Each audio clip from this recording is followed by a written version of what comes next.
সুপ্রিয় শিক্ষার্থীবৃন্দ, আসসালামু আলাইকুম।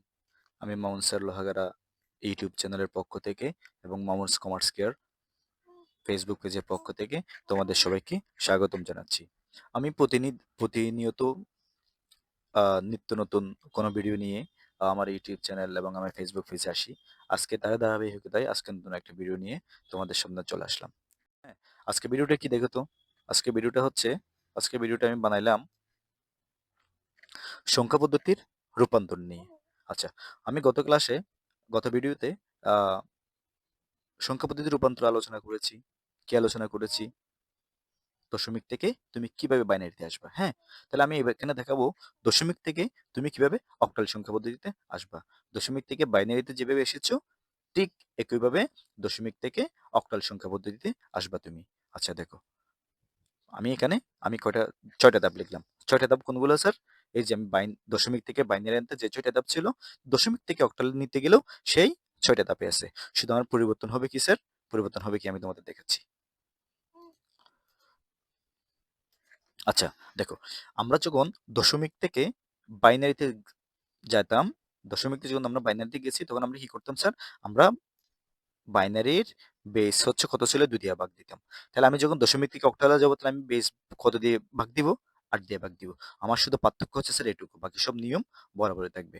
চলো আমরা কি করি উদাহরণটা দেখি, একটা উদাহরণের মাধ্যমে দেখি। আমি একটা উদাহরণ দিয়েছি দেখো, 175 10 সংখ্যাকে অক্টাল সংখ্যায় রূপান্তর করো। আচ্ছা দেখি, তাহলে বরাবরের মতোই 175 কে কত দিয়ে ভাগ দিব? আমি বেস 8 দিয়ে ভাগ দিব। আমি যখন বাইনারি সংখ্যা নিয়ে যেতাম তখন আমি 2 দিয়ে ভাগ দিয়েছি। এখন যখন আমি অক্টাল সংখ্যা নিয়ে যাব তখন আমি কত দিয়ে ভাগ দিব স্যার? অক্টালে বেস 8, আমি 8 দিয়ে ভাগ দিব। এই যে স্যার আমি 8 দিয়ে ভাগ দিলাম। 8 দিলে ভাগ দিলে কি হয় দেখো তো, ক্যালকুলেশন। ওই যে আমার ভাগফল আসছে 21, বাক্সে আসছে কত? 7। তাহলে ভাগফলটাকে নিচে বসালাম, বাক্সেসটাকে আমি পাশে লিখলাম, ডান পাশে। মনে আছে না স্যার? আচ্ছা, মনে না গেলে গত ভিডিওটা একটু দেখবা। এরপর আমি আবার 8কে 21 দিয়ে 21কে ভাগ দিলাম 8 দ্বারা। তাহলে কি হয় দেখো, আমার হচ্ছে ভাগ দিলে কি হয়? ভাগফল আসে 2, ভাগশেষে কত? 5। এই যে আমি ভাগফল 2 বসালাম, ভাগশেষ 5 পাশে লিখলাম। আবার আমি 2 কে 8 দিয়ে ভাগ দিলাম। 2 কে কি 8 দিয়ে ভাগ যাবে? যাবে না স্যার। এজন্য কি হয়ে গেছে স্যার? এজন্য স্যার ভাগফল 0, ভাগশেষটা কত স্যার? 2। ঠিক আছে স্যার? আচ্ছা, এরপর আমি কি স্যার? নিচেরটা এমএসবি, উপরেরটা এলএসবি। এমএসবি থেকে যখন উপরের দিকে এলএসবি তে যাবে তখন আমরা কি পেয়ে যাব স্যার? দশমিক সমতুল্য অক্টালের মান পেয়ে যাব। এটা কি ছিল স্যার? পূর্ণসংখ্যার ক্ষেত্রে। এটা ছিল স্যার পূর্ণসংখ্যার ক্ষেত্রে। চলো আমরা এখন ভগ্নাংশের ক্ষেত্রে কি সেটা একটু দেখে আসি। দশমিক থেকে অক্টাল সংখ্যা পদ্ধতিতে রূপান্তর ভগ্নাংশের ক্ষেত্রে। ঠিক আছে স্যার? আমরা এর কি করছিলাম? দশমিক থেকে বাইনারি সংখ্যা পদ্ধতিতে রূপান্তর করছিলাম ভগ্নাংশের ক্ষেত্রে। একইভাবে তখন যে নিয়মটা ছিল, তখন যে ধাপগুলো ছিল, এখনো সেই ধাপগুলো আছে। শুধুমাত্র পরিবর্তন কি হয়েছে স্যার? তখন আমরা 2 দিয়ে গুণ দিতাম। এখন আমার কত দিয়ে গুণ দিতে হবে স্যার? 8 দিয়ে গুণ দিতে হবে। এখানে 8 দিয়ে গুণ দিতে হবে স্যার।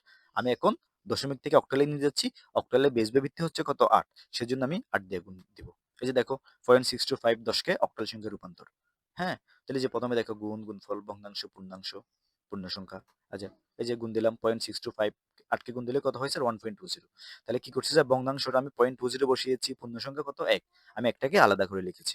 এই যে আবার আমি ভগ্নাংশটাকে 8 দিয়ে গুণ করেছি, 1.60 হয়েছে। তাহলে 0.60 ভগ্নাংশ, পূর্ণসংখ্যা হচ্ছে কত? 1। 1 টা আমি পূর্ণসংখ্যায় বসিয়েছি। এরপর কত? 0.60 গুণ 8, তারপর কত? 4.80। এরপর 0.80 ভগ্নাংশ। 4.80 এর মধ্যে তো 4 হচ্ছে তোমার পূর্ণসংখ্যা, 80 হচ্ছে তোমার ভগ্নাংশ। এই যে আসছে। ঠিক আছে স্যার? আমি যেভাবে তোমার গুণগুলা করলাম, গুণগুলা করে আমি দেখতেছি কি স্যার? আমি তোমার 1 2 3 4 5। হ্যাঁ?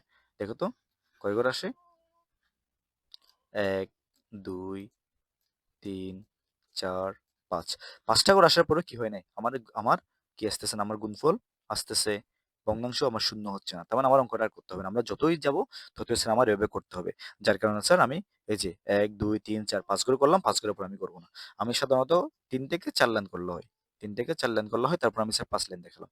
এরপর দেখো উপরেরটা হচ্ছে কি? এমএসবি, নিচেরটা এলএসবি। তাহলে এমএসবি থেকে যখন এলএসবি তে আসবে তাহলে সেই সমতুল্য কি হয়ে যাবে স্যার? অক্টালের মান হয়ে যাবে স্যার। স্যার অক্টালের মান হয়ে যাবে। ঠিক আছে স্যার? তাহলে বুঝতে পারছো কিভাবে তুমি দশমিক থেকে অক্টাল সংখ্যা পদ্ধতি রূপান্তর করবো? এই নিয়মগুলো স্যার অনেক সহজ। তোমরা যদি এগুলো ভালো করে পারো তাহলে অবশ্যই অবশ্যই তোমরা পরীক্ষায় এগুলা থেকে একটা অঙ্ক পাবা। ঠিক আছে? নতুন কোনো ভিডিও দেখার আমন্ত্রণ জানিয়ে এই যে আজকের মতো এখানে শেষ করছি। আল্লাহ হাফেজ সবাইকে। ধন্যবাদ এতক্ষণ সাথে থাকার জন্য।